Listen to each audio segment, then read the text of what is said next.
오늘은 부동산 규제에 대해서 말씀드리려 합니다. 부동산 규제를 하는 것이 과연 부동산의 악재일까요? 오늘 영상에서 그 정답을 확인해 보세요. 얼씨구 시구 들어간다.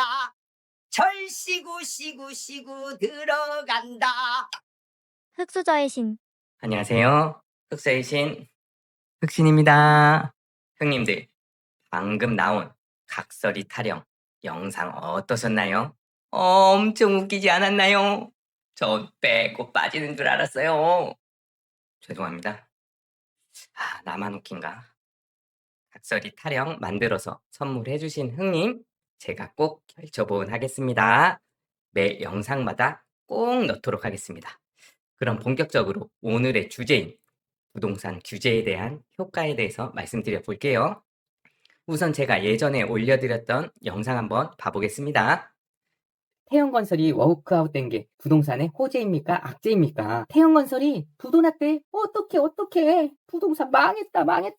이렇게 호들갑 떨으셨죠? 그럼 완전 아마추어예요. 시장 가격은 수요와 공급으로 결정되잖아요. 그런데 에코세대의 많은 인구로 당분간은 수요는 부족하지 않아요. 그런데 PF 경색으로 공급이 줄잖아요. 그럼 공급이 줄면 가격이 오르잖아요. 그럼 호재죠. 정확히 말하면 단기적인 경제 충격으로 부동산 심리가 안 좋아져 가격이 주춤하지만 장기적으로는 공급을 줄여 부동산 가격을 오르게 만들잖아요. 세상은 다 정반합의 논리로 흘러가게 되어 있어요. 지금 나온 영상은 제가 2024년 1월 초에 올려드렸던 2024년 부동산 전망인데요. 이때만 해도 태형건설 부도 사태로 부동산 PF들이 연쇄적으로 무너질 거라고 부동산 망한다고 아주 난리들이었잖아요. 그런데 그 뒤 결과는 어떻게 되었죠? 네, 개떡상했잖아요. 이때 제게 부동산 상담받고 집 사신 분들이 이미 적게는 몇 억에서 많게는 10억 넘게 벌었어요. 제가 2023년, 2024년, 2025년까지 계속해서 부동산 가격 오른다고 말씀드려 왔잖아요. 제가 이때 태형건설 부도 사태가 오히려 부동산의 호재라고 말했다가 얼마나 욕을 먹었는지 아시나요? 진짜 평생 먹을 욕 그때 다 먹었어요. 제가 태형건설 부도 사태로 부동산 매수 심리가 완전 죽은 이 시점이 바로 매수 기회라고 했었잖아요. 이유는 단순해요. 지금과 같은 금리 인하기에는 부동산 공급이 아니고서는 집값 상승을 막을 수 있는 방법이 없기 때문이에요. 2025년 627 대책의 가장 큰 규제 내용이 뭐죠? 네, 6억 대출 규제잖아요. 무주택자 분들이야 현실 도피해야 하니까 627 대책 발표하고 부동산 폭락할 거라고 말하는 거 저 이해해요. 그런데 집 가지신 분들은 왜 그러시는 거예요? 6억 대출 규제하면 집 가격이 폭락하나요? 아니, 형님들이 서울에 신축 아파트 가지고 있다고 쳐봐요. 부동산 규제 나오면 그 집 갈 거예요? 마포 성동분들 본인 집 매도해서 어디 갈 건데요? 잠실은 올해만 해도 8억 올랐어요. 마포 성동은 올해 5억 올랐는데 잠실은 8억 올랐어요. 마포 성동분들 잠실 가실 수 있어요? 꽝수구평에 집 가지신 분들 그 집 팔고 신상을 꼴에 낼 수 있어요? 그럼 왜 상급지 가격이 더 많이 오르는 거예요? 여러 가지 이유가 있지만 가장 큰 건 다주택자 규제 때문이에요. 문재인 정부 시절 다주택자를 두들겨 팼잖아요. 전 그때 하도 많이 맞아서 정말 다주택자 치가 떨립니다. 전 지금도 가열차게 집들 팔고 있어요. 다신 다주택자 안 할 거예요. 근데 제가 어떤 집부터 팔겠어요? 제가 작년에만 집 6채 팔았다고 했잖아요. 올해도 계속 팔고 있고요. 제가 어디 팔았겠어요? 네, 지방부터 팔죠. 전 전국에 집을 가지고 있잖아요. 그리고 인천도 팔고요. 경기도도 팔고요. 전 이미 서울에 가지고 있는 신축 아파트들 보유세 내기도 부담스러워요. 그러니까 다들 똘똘한 한 채 빼고 다 팔고 있다고요. 그런데 뭔 놈의 매매 사업자로 경매를 하나요? 제가 다 해본 거예요. 지금은 다주택자 하시면 안 되세요. 그러니까 강남 집값이 천정부지로 가격이 오르는 거예요. 아, 무슨 이야기 하고 있었지? 흑신아, 너 주제에 맞는 이야기를 해. 자꾸 왜 딴 이야기를 해? 네가 다주택자 돼서 개고생한 거 아무도 궁금해하지 않아. 네 푸념할 거면 거울 보고 말해. 흑수저의 신. 이야기가 새서 죄송합니다. 그런데 완전 뻘소리는 아니에요. 오늘 주제랑도 관련이 있거든요. 부동산 규제를 하면 다주택자들은 똘똘한 한 채 빼고 다 매도를 해요. 자, 그럼 627 대책의 핵심 내용은 6억까지만 대출해준다는 거잖아요. 그럼 초고가 아파트인 강남 아파트 매수할 때 6억밖에 대출을 못 받으니까 강남 아파트 살 때 대출 못 받으니까 강남 집값 빠질 것 같죠? 그거 아니라니까요. 제가 그래서 다주택자들이 외곽 부동산 파는 이유가 부동산 규제 때문이라고 말씀드린 거예요. 현재 강남 전세가율이 40%가 안 돼요. 반포동 레미안 퍼스티지를 보면 전세가율이 30%예요? 그럼 상당히 거품이 꼈다고 볼 수가 있는 거예요. 그런데 다주택자를 못하게 하니까 수도권 부자들도 지방 부자들도 죄다 본인 집 팔고 강남 집 사려는 거잖아요. 그러니까 전세가율이 30%밖에 안 돼도 가격이 계속 오르는 거예요.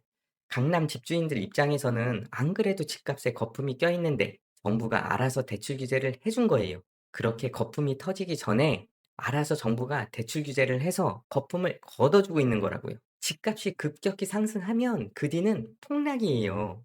정부가 대출 규제를 안 하면 집값이 지금보다 더 상승하겠지만 그다음은 집값이 폭락한다고요. 그런데 집값이 폭락하면 경기 위기가 올 수도 있거든요. 그러니까 사전에 집값 폭등을 막기 위해서 대출 규제를 하는 거예요. 그럼 집주인 입장에서 대출 규제가 나쁜 것이 맞나요? 오히려 정부에게 고마워해야죠? 거품 끼면 정부가 알아서 대출 규제로 거품을 제거해 주잖아요. 그러니까 정부가 부동산 규제를 하면 상승장이 길어지는 거예요. 탄탄하게 오랫동안 가격이 오른다고요. 2020년과 같이 미국의 급격한 금리 인상 같은 외부 트리거가 없다면 정부의 부동산 규제는 집주인에게는 악재가 아니라 호재예요. 이거 이해되세요? 부동산 규제는 악재가 아니라 오히려 호재라고요. 이해 안 되시면 외우세요. 부규악호. 부동산 규제는 악재가 아니라 오히려 호재다. 부규악호. 이거 무리수죠? 제가 두 문자충이라 죄송합니다. 그런데 도대체 왜 무주택자분들은 정부가 부동산 규제하면 환호하는 줄 모르겠어요. 부동산 규제책이 나오면 단기적으로 매수 심리가 줄어서 가격이 조정돼요. 그런데 그 이후에 가격은 더 많이 오르거든요. 그렇다고 무주택자분들이 부동산 규제 나왔을 때 집 매수할 수 있을 것 같아요? 못 사죠. 부동산 규제책 안 나왔을 때도 하락론에 심취해서 집값 폭락 신앙을 가지고 계신데요. 부동산 규제책 나오면 드디어 집값 폭락한다는데 절대 집 못 사죠. 그래서 제가 하고 싶은 말이 뭐냐고요? 무주택자분들 어서 내 집 마련하시라고요. 제가 다주택자 편인가요? 제가 유주택자 편인가요? 아니에요. 전 오히려 무주택자분들 편이에요. 제가 누구예요? 흙수저의 신이잖아요. 저 기초생활 수급자 출신이에요. 학창 시절 도시락도 못 사가서 남들 점심시간에 도시락 먹을 때 화장실 가서 수돗물로 배 채우고요. 갑자기 화장실에 사람 들어오면 입 헹구는 척하고요. 학교 가는 길에 슈퍼에서 빵 하나 사들고 그거 점심시간에 책상에서 먹기 창피해서 화장실 변기칸에 들어가서 몰래 빵 먹었다고요. 그래서 전 지금도 밥 한 톨, 반찬 하나, 국물까지 남기지 않고 다 먹어요. 배 터질 것 같아도 목구멍 찰 때까지 다 밀어 넣어요. 이 그지근성이 없어지지 않는다고요. 그런데 오히려 무주택자 편인 제게 악플을 누가 다는지 아세요? 네, 무주택자분들이에요. 정말 안타깝습니다. 제 영상은 흑수저분들이 많이 보셔야 하는데요. 제일 많이 보는 분들이 서울에 집 가지고 있는 분들이에요. 제게 부동산 상담 신청 제일 많이 하는 분들은 무주택자가 아니고 오히려 유주택자예요. 그래서 자본주의의 동의어는 양극화인 거예요. 혹시라도 뭐 거의 안 보시겠지만 무주택자분들 이 영상 보고 계시면 지금이라도 집 사세요. 앞으로 이재명 정부 5년 내내 수십 번의 부동산 규제책들이 나올 거예요. 부동산 규제를 하면 공급이 줄어듭니다. 그럼 상승장은 길어지는 거예요. 부규악호의 시대라고요. 25년 97 대책의 핵심 내용은 3기 신도시 시행을 LH가 직접 한다는 거잖아요. 그런데 LH 직원들이 지금 놀고 있나요? 다들 일 많아요. LH 직원들이 내부 정보로 토지 선매수하는 건 극히 드문 일이에요. LH 직원들은 명문대 나왔는데도 박봉 받으면서 현타 맞는 우리 이웃이라고요. 그 사람들을 미워할 필요가 없어요. 그런데 그 수많은 3기 신도시와 공공택지들 현장의 시행을 누가 하나요? 결국 LH 직원들을 많이 채용할 수밖에 없어요. 안 그래도 LH 부채가 160조가 넘는데 LH 인건비 폭증으로 LH 부채는 더 늘어날 거예요. 그리고 3기 신도시에 임대 아파트를 많이 지을 텐데요. 임대 아파트라는 것이 지으면 지을수록 적자거든요. 그래서 LH 주도의 3기 신도시 공급은 재정난에 부딪혀서 제대로 시행되기 어려운 공급 방식입니다. 정부가 빚을 내서 밀어줘야 할 곳은 4차 산업들과 이공계 인력들이죠. 하이닉스가 직원들에게 1인당 성과급을 1억에서 2억씩 준다고 시기하시는 분들이 있는데요. 공대생들은 원래 이런 대우를 받아야 하는 거예요. 과학기술만이 대한민국이 이 살벌한 무한 글로벌 경쟁 체제 속에서 살아남는 유일한 길이에요. 그러니까 국가가 빚을 내서 LH에 돈을 대줄 게 아니라 과학기술 연구에 지원하고 이공계 종사자들 월급 올려주는 데 써야죠. 그래야 우수 인재들이 공대에 진학하죠. 그게 나머지 문과분들도 좋은 거예요. 집값 잡으려다가 우리나라 공학 박사들 한국 다 떠나게 생겼다고요. 문과분들 개거품 무는 소리가 들리는데요. 안 되겠습니다. 오늘 여기까지 촬영하겠습니다. 입 더 나불대다가는 악플 5만 개 달릴 것 같아요. 흑수저의 신. 그럼 정리하겠습니다. 부동산 규제를 하는 건 집값에는 오히려 호재입니다. 전월세 상승분보다 더 많이 오르는 매매 가격은 거품입니다. 거품이 지나치면 결국 그 거품이 터지고 집 가격이 폭락합니다.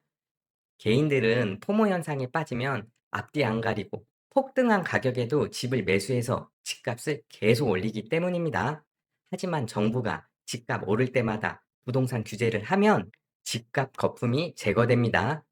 이 대출 규제를 하면 부동산 시장의 유동성 공급을 막기 때문에 거품 제거가 됩니다. 부동산 규제를 하면 공급량 감소로 결국 집값은 더 오르는 것도 맞고요. 대출 규제를 하면 유동성 감소로 결국 집값 거품을 제거해 주는 것도 맞고요. 결국 부동산 규제는 집값이 탄탄하게 장기간 오르는 것을 도와줄 뿐입니다. 그러니까 흑수저님들 듣고 계시나요? 요요요요 친애하고 사랑하고 동지애가 불타오르는 우리 흑수저 출신 무주택자분들들들 지금 이 영상 보고 계시나요? 요요요 오겐키 데스까? 죄송합니다. 제가 다 해보고 말씀드리는 겁니다. 신세한탄 그만하시고 본인 할 거 하세요. 지금 내가 살 수 있는 가장 좋은 집 매수하세요. 6억 대출 나올 때 집 매수하세요.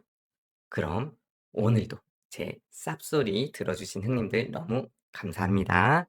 제 주옥 같은 영상들을 보시고도 어떤 집을 살지 모르시겠다면 제게 상담 신청하시면 됩니다. 상담 링크는 고정 댓글에 남겨놓겠습니다. 구독과 좋아요는 사랑입니다. 특히 댓글 달아주시는 형님들, 제가 많이 고마워하는 거 아시죠? 여러분들의 소중한 의견들 댓글로 많이 부탁드립니다. 흑수저들이요. 앞으로 나올 수십 번의 부동산 규제는 집값을 상승시킬 것이니 어서 내 집 마련해서 헐헐 날아오르리. 감사합니다. 안녕. 다음에 봐요. 화이팅! 얼씨구 시구 들어간다. 절씨구 시구 시구 들어간다.